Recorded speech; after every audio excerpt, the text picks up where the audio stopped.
से छोड़ी तू के बहाना दोसर ला तैयार रहै छै। हे गई हमारा से छोड़ी तू के बहाना दोसर ला तैयार रहै छै।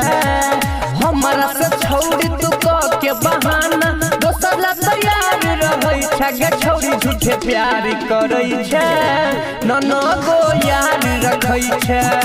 गे छोड़ी झूठे प्यार करै छै न गो यार रखै छै।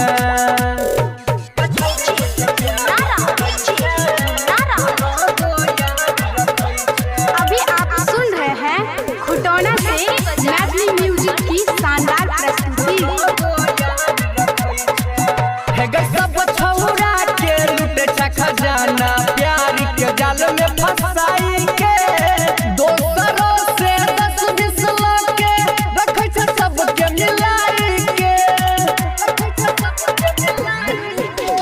सब छौरा के लूटे खजाना प्यार के जाल में फंसाई के दोस्तरों से 10-20 लाके रखै छै सबके मिलाई के।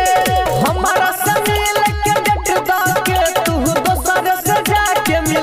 गे छोड़ी झूठे प्यार करै छै न गो यार रखै छै। गे छोड़ी झूठे प्यार करै छै न गो यार रखै छै। हाँ गे छोड़िया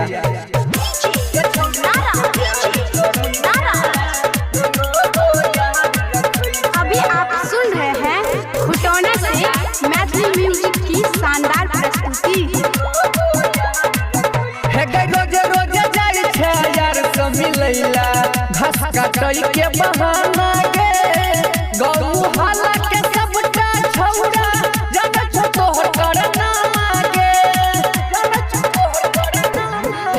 हे गे रोज जाइ छै यार से मिलैला घास काटै के बहाना गे गौ हाला के सबटा छौरा जाने छो तोहर करना गे। राइटर विकेश यार के राजा के फेरा में हरदम रहै छै। गे छोड़ी झूठे प्यार करै छै न गो यार रखै छै। गे छोड़ी झूठे प्यार करै छै न गो यार रखै छै। सुधर जगह छोड़िया।